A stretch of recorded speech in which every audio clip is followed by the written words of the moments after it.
Bienvenidos nuevamente a La Encrucijada. Y la encrucijada de hoy es un tema importantísimo que sin él no podemos vivir, como es el agua. Y para hablar de esto, tenemos un invitado súper especial que es Jorge Emmanuel Escobar, un publicista que terminó dándole vida a una fundación que es Humedales Bogotá. Jorge Emmanuel, bienvenido y muchas gracias por haber aceptado nuestra invitación. No, muy feliz de estar acá y gracias a ti por la invitación, muy amables. Gracias. Vamos a hablar del agua. El agua a partir de los humedales. Así ¿Qué es. son los humedales y por qué? Pues es una categoría que se le dio grande para que cobije varios tipos de ecosistemas. Cuando se le dice humedal, está cobijando a cerca de 55 tipos de humedales que existen, entre ellos pues pantanos, morichales, manglares, marismas, bueno, hay una cantidad en los cuales Colombia tiene una gran variedad. Y pues digamos que somos un país muy rico en estos ecosistemas, entonces esa categoría se le dio para cobijarlos. Quien se le dio pues fue Ramsar, que es la entidad internacional que pues modera estos ecosistemas, y pues dice básicamente en unas condiciones que es que no deben superar 6 metros de profundidad para que cumplan la condición de ser humedales. Incluso ahí entran hasta a veces represas, entran cultivos de flores, de arroz, entran ahí También desde como que, humedales los cultivos de arroz. claro, y entran también incluso a humedales artificiales también, que hayan sido construidos por el ser humano, que eso es, digamos, algo que está pasando muy frecuentemente ya en el mundo, que hemos perdido tantos humedales que ya el ser humano está tratando de compensar un poco y construir artificiales para generar otra vez ese equilibrio que hemos perdido. Me comentabas que nosotros estábamos en el ranking, si se dice así, quinto, Sí. y ahora vamos para abajo. ¿A qué se debe eso? A nivel mundial, ¿no? En cuanto a humedales. Sí, lastimosamente pues Colombia es un país que es muy rico en muchos aspectos y en humedales estábamos entre los top 5 de países con más cantidad de área, pero el cambio del uso del suelo es el que ha venido afectando ese tema. La ganadería, la agricultura, la construcción, avenidas, temas inmobiliarios, ha venido generando una pérdida de todas esas áreas de humedales que tenía Colombia. Pues para no ir tan lejos, el caso de Bogotá, por ejemplo, Bogotá eran 50.000 hectáreas de humedales, y actualmente si sumamos un poco entre los reconocidos y los no reconocidos, podemos tener máximo unos 3.000 hectáreas, es decir, perdimos más del 90% aquí en Bogotá. 47.000 hectáreas hemos 50.000, perdido. 50.000, sí, Yo más me o menos acuerdo hemos cuando yo perdido era eso. chiquita, que eso fue hace muchos años, le decían a uno, no salga porque es pantano. Porque claro, el humedal, entre comillas, le llamaban pantano porque uno se hundía chiquito y se perdía ahí. Sí. ¿Cuál es la función del humedal aquí en toda esta gran variedad que tú dices, del manglar, de todos estos nombres tan complejos que tienen? Sí, pues digamos que pues mi formación es ser publicista y mercadólogo, pero entonces yo me vine adentrando en este tema ya hace unos 6, 7 años, y yo le preguntaba eso mismo a un biólogo, amigo mío, que se llamaba Byron Calvache, que él le ayudó a recuperar varios humedales aquí en Bogotá, y yo le dije, Byron, cuéntame por qué los humedales también son tan importantes, qué funciones, servicios tienen. Entonces me dijo, no, mi hermano, eso es como la novia o el novio perfecto, me dijo así. Entonces yo le dije, venga, ¿y por qué? Entonces me dijo, no, pues básicamente porque es que si uno se pone a mirar, pues lo tienen todo, digamos, son los ecosistemas más productivos a nivel mundial, incluso por encima de selvas tropicales. Bueno, son los ecosistemas que tienen tantas riquezas que si uno se pone a hablar de ellos le da uno todo el día. Pero nosotros en la fundación los hemos resumido en 4 aspectos muy importantes. Digamos que el primero, ayudan a regular el ciclo hídrico. Digamos el ciclo hídrico, entonces digamos, si hay inundaciones o hay excesos de lluvias, los humedales ayudan a absorber esos excesos de lluvia y no permiten que nos inundamos nosotros, entonces ayudan a captar esas aguas. Y si hay sequía, pues ayudan a liberar y nos ayudan a un poco a sustituir esa escasez que hay, ¿no? Entonces, y ayudan además a capturar agua para acumular en esos acuíferos, unas bolsas de agua que se generan debajo de los humedales, que son nacimientos de agua y que se generan por filtración. Los humedales ayudan a capturar esa agua y se van filtrando a través del subsuelo y llegan a esos bolsones. Aquí en Bogotá, por ejemplo, los colegios, las universidades del norte de la ciudad, como no hay acueducto todavía, ya muchos perforan de ahí y sacan el agua, entonces sirven para la futura escasez de agua que ya está muy próxima, ya la estamos viviendo, ¿no? En algunas regiones.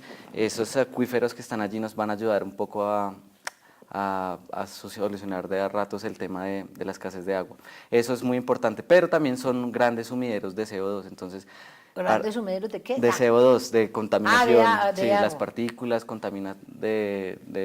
ejemplo, lo que botan en el smog los carros, bueno, lo que Como botamos las los humanos plantas, ellos también. lo cogen, Sí. pero ¿por qué? ¿Por las planticas que están dentro Sí, de esto o los humedales en Bogotá? sí, las plantas acuáticas, las macrófitas y las plantas también, los arbustos y árboles también ayudan a capturar todo eso. Entonces en Bogotá se han vuelto muy importantes porque se han vuelto islas donde capturan todo eso y nos liberan oxígeno. Entonces la calidad del aire en Bogotá ha disminuido, pero si no fuera por esto y por los cerros orientales, pues tendríamos mejor calidad. Y la otra son un gran refugio de biodiversidad. No solo, Pajaritos. no solo pajaritos, sino Porque tú no siempre le hablan a uno de sí. humedal, pajarito, entonces Es uno lo dice, que ¿qué más es se ve esto? allí, digamos que también por lo que somos el país con más aves en el mundo, tenemos más de 1900 especies, somos el primer puesto, pero además de eso también hay mamíferos, insectos, macro y microinvertebrados, hongos, son muy ricos en el reino fungi, entonces digamos que en ese sentido pues y lo más rico de eso es que no solo tenemos especies de aquí, sino que además llegan migratorias, entonces llegan especies del norte y del sur y de Sudamérica a visitarnos. Entonces por eso son muy importantes. Y ya el último, digamos que se han vuelto muy importantes como aulas vivas. ¿A qué me refiero con eso? Cada vez más son los colegios, universidades, grupos de investigación que llegan a estos espacios a aprender. No es lo mismo leerse un libro y estar leyendo Que eso, verlo en la que práctica, por sentirlo. favor. Entonces ahí es el concepto que nace de aulas vivas, donde uno va, huele, siente, con todos los sentidos aprende de los humedales. Pero también hay, por ejemplo, en los manglar, que yo no sabía que el manglar era un humedal, ahora estoy entendiendo que son las salacunas de una gran variedad de peces que van al mar, vienen, están Claro. ahí, porque el manglar es más particular que todos los otros manglares, ¿o no? Es Sí. decir, que todos los otros Humedales. humedales, perdón, porque es agua dulce y agua salada. Sí, ¿o tienen no? esa particularidad que tienen las dos aguas y pues digamos que también no solo de ahí pues la biodiversidad es muy rica, sino que además también muchas comunidades aquí, por ejemplo en el Pacífico colombiano viven del manglar, Claro. la planta del manglar, la semilla que da, bueno, muchas comunidades viven de eso. Entonces digamos que mucha gente se piensa que los humedales son allá sitios apartados donde solo hay naturaleza, pero también el ser humano es muy importante en ese rol de mucha gente vive de la pesca, vive de lo que dan muchos humedales, entonces son muy productivos también para las comunidades. O sea, acabo de entender, escriban ustedes y participen si entendieron o no, yo acabo de entender la importancia de los humedales y la gran variedad que tienen, porque yo solo pensaba que el humedal era donde venían los pajaritos y todo el mundo decía, se iba y uno decía, bueno, para que venga el pajarito aterrice que viene de Canadá y luego arranque para abajo, pues tampoco es más importante como construir edificios, darle vivienda a la gente. ¿Cómo crear este balance? Porque se están acabando los humedales, lo que tú dices, de 50.000 hectáreas a llegar a 3 es vergonzoso. ¿Qué es lo que recomiendas? Sí, lastimosamente es un antirrécord ahí, pero entonces básicamente es porque le dimos la espalda a estos ecosistemas y no se conocía la importancia. Digamos que el gran reto es atacar esa génesis de todos los problemas que es el desconocimiento de estos humedales. ¿Para qué sirven? Educación. La educación es importante.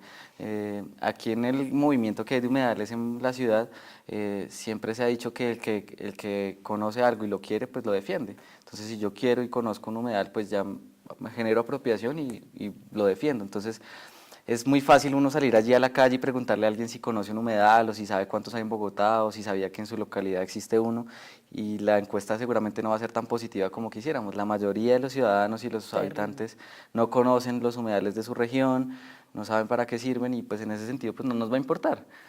Pero si conociéramos todos estos detalles y fuéramos, los visitáramos, la verdad es que es muy fácil enamorarse de estos espacios porque además nos proporciona una tranquilidad que, sobre todo en estas ciudades, es muy escasa.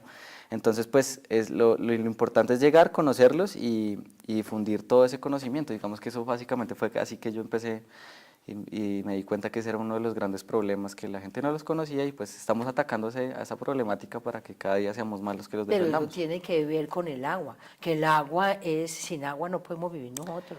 Es Ahí no hay nada que hacer, nada pues. que hacer. Si no cuidamos, si no ordenamos las ciudades y nuestros territorios en torno al agua, pues básicamente pues estamos estando en contra de nosotros, estamos apuntándole a nuestra extinción misma. Hablando de eso, ¿qué tiene que ver la reserva que ahora hay esa crisis tenaz? ¿Cómo que llama? La Reserva Tomás Van der Hamen. Exacto, ¿eso tiene humedad? ¿Qué tiene eso? Sí, digamos que la gran riqueza de agua que tiene la reserva básicamente están las aguas subterráneas, pero sin embargo dentro de la reserva hay unos humedales y también conecta a otros humedales. Digamos que la reserva, más allá de lo que es ahora, es lo que conecta, lo que puede llegar a ser y la potencialidad que tiene. Y conecta varios humedales, por ejemplo, conecta el humedal Torca Guaymaral con la Conejera, conecta con el río Bogotá, es decir, conecta varios ecosistemas, el humedal de las lechuzas, del bosque de las lechuzas que queda también ahí en Guaymaral, es decir, hay varios ecosistemas y el agua subterránea que hay en esos espacios es impresionante, los estudios que hizo el profesor Van der Hamen así lo demuestran. Los honorables padres de la patria tienen claridad en estos temas ambientales, o tú qué piensas que prima qué? Pues yo creo que se ha venido cambiando un poco, pero falta demasiado. Ya poco a poco seguramente las nuevas generaciones van a ir llegando a esas posiciones y seguramente vamos a tener un poco mejor de conciencia en torno al agua.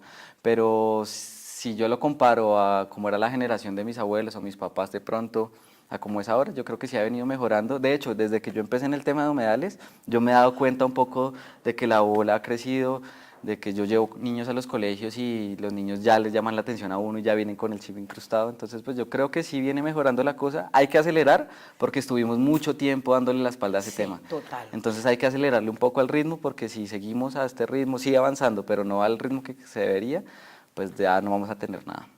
Bueno, qué tristeza que está diciendo, pero es la pura realidad. Nosotros los mayorcitos, adultos superiores, porque no somos ancianos, adultos superiores, no teníamos esa claridad que tienen ahora los jóvenes, pero podemos cambiar. Podemos cambiar y podemos hacerlo en esa línea. Ustedes están trabajando muy duro en eso. Claro, y no, y sobre todo también hay que reconocer que las anteriores generaciones sí, digamos mis abuelos o algunos sí tenían la conciencia, pero digamos que había tanta abundancia que no había por mucho que preocuparse, digamos que un país mega diverso con tantas cosas, pues de pronto creyeron que nunca se iba a acabar y pues lastimosamente pues los recursos no todos son renovables. Estamos hablando de un tema muy importante y estamos tocando que es el tema de la biodiversidad megadiverso y todo lo que tiene que ver con el medio ambiente. Gracias por habernos acompañado. No, ustedes. Una pregunta para cerrar antes de que terminemos. ¿Cuál es la encrucijada? Pues la encrucijada será pues que nos demos cuenta, es decir, estamos rodeados de tanta maravilla y de un país tan hermoso que a veces no lo valoramos. Yo creo que es darnos cuenta de esa maravilla que tenemos como país, de la biodiversidad que tenemos y valorarla y examinar esos activos ocultos que tiene el país para poderlos saber aprovechar. Jorge Manuel, muchas gracias por habernos acompañado en esto y por tu conocimiento. Me acabas de dar una clase en humedales maravillosa, tenemos que continuar. Por favor, suscríbanse a nuestro canal y por favor síganos en Facebook y participen. Si les gustó el tema, si están de acuerdo, si lo entendieron o si quieren que lo ampliamos. Es importante su opinión o si están haciendo trabajo sobre esto para invitarlos para que hablemos de esto tan importante como es el agua. Gracias.